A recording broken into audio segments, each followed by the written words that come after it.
많은 분들이 어깨 통증을 가지고 오십니다. 그러한 원인들에는 관절염, 오십견, 그리고 염증, 충돌증후군, 회전근개 문제가 있는 것이지요. 이러한 관절염은 연세가 드셔가면서 조금씩 진행할 수 있습니다. 관절염이 있다 할지라도 무릎이나 발목과 달리 체중을 받지 않기 때문에 관리만 잘하면 극복할 수가 있는 게 어깨 관절염의 특징입니다. 왜 아플까요?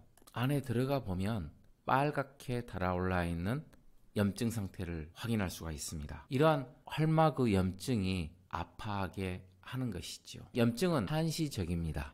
시간이 가면 좋아질 수 있다는 말이지요. 그래서 염증을 완화시키기 위해서 주사나 투약 처리, 가벼운 운동을 권유하곤 합니다. 또 하나의 문제는 어깨 저맥량이라는 조직의 염증입니다. 이 염증은 반복적인 팔을 들어올리고 내리고 들어올리고 내리고 과정에 의해서 마찰이 생기고 염증이 발생하는 것입니다. 많은 분들이 어깨의 힘줄이 조금 더 손상이 되어 있거나 아니면 뼈가 좀 길어나서 통증을 더 심각하게 유발하곤 합니다. 주의할 점은 뼈가 길어나 있다 해서 모든 분들이 수술이 필요한 것은 아닙니다. 염증만 완화되고 관절이 유난해지면 좋아질 수 있을 가능성을 가지고 있는 것이 충돌증후군 또는 주변을 감싸고 있는 저맥량의 염증이라 해서 저맥량염입니다. 우리를 극심하게 아파하는 견입니다.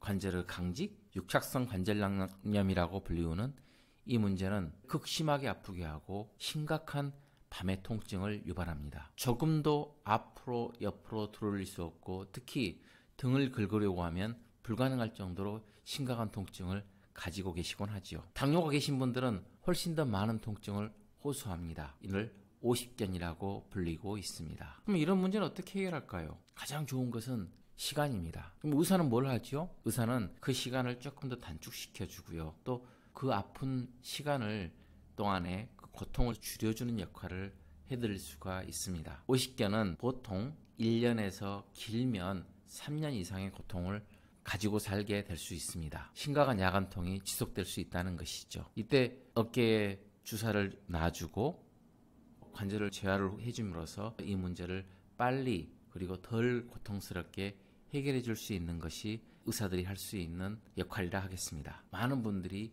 어깨 위쪽의 통증을 호소하곤 합니다. 이를 어깨 사이에 빗장뼈와 견갑골 사이에 있다고 해서 견봉쇄골 관절이라 합니다. 일을 많이 하시는 분들, 헬스를 하면서 무거운 물건을 자주 들어 올리시는 작업을 하면 또 운동을 하시다 보면 이 부위에 염증이 생길 수 있습니다. 아주 작은 관절이라서 많은 외래에서 방문하신 분들께서 혹시 저 골절 아니요? 하고 여쭤보시기도 합니다.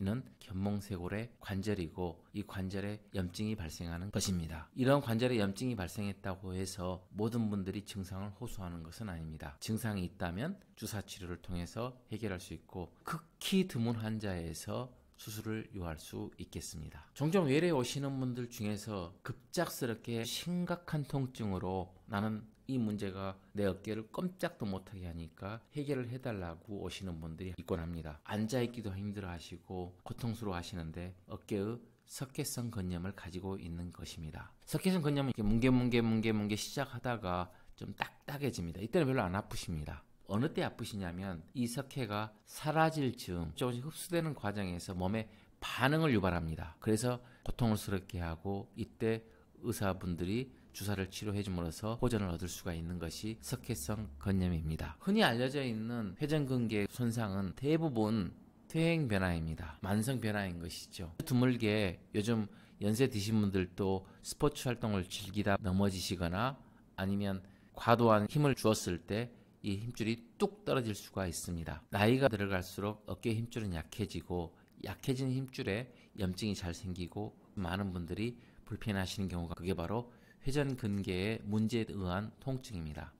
반드시 끊어졌다고 해서 고통스러운 게 아니라 회전근개 주변에 염증이 발생함으로써 아파하기 때문에 거의 대부분은 잘 관리만 해줌으로써 문제를 해결해 줄 수가 있겠습니다. 어깨를 들어올 때 아프신 분들을 보면 심각한 경우에 팔을 들어올리지 못하고 툭 떨어지는 경우가 있습니다. 즉 회전근개 손상이 진행하게 되면 팔이 들어올리지 못하고 그냥 떨어지게 되는 것이죠. 이때 주의해야 할 것은 회전근개는 아주 작은 힘줄이기 때문에 거기에서 팔을 아예 못 쓰게 되는 경우는 드뭅니다. 그 이유는 아주 커다란 힘줄들, 즉 삼각근이나 또 대흉근, 승모근 같은 운동들이 가능하기 때문에 어느 정도 어깨 운동이 가능합니다. 근데 만약 전체적으로 다 떨어지는 경우에는 팔을 못 들어올리기 때문에 진정한 회전근개 파열인지 아니면 삼각근을 잡고 있는 신경의 마비인지를 파악하고 치료에 임해야 됩니다. 어깨의 힘줄이 손상이 되면 다음과 같은 단계로 진행이 가능합니다.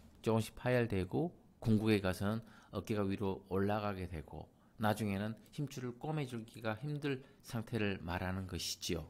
그런데 이런 경우 모든 사람들이 그렇게 가는 것은 아닙니다. 어느 정도 힘줄이 조금만큼 밀려있다 할지라도 봉합은 가능할 경우가 많고요. 힘줄이 일부 손상이 됐거나 막 손상이 된 경우에서는 시간을 갖고 좀 지켜보다 보면 염증이 가라앉고 어느 정도 운동이 가능하신 분들이 많으십니다.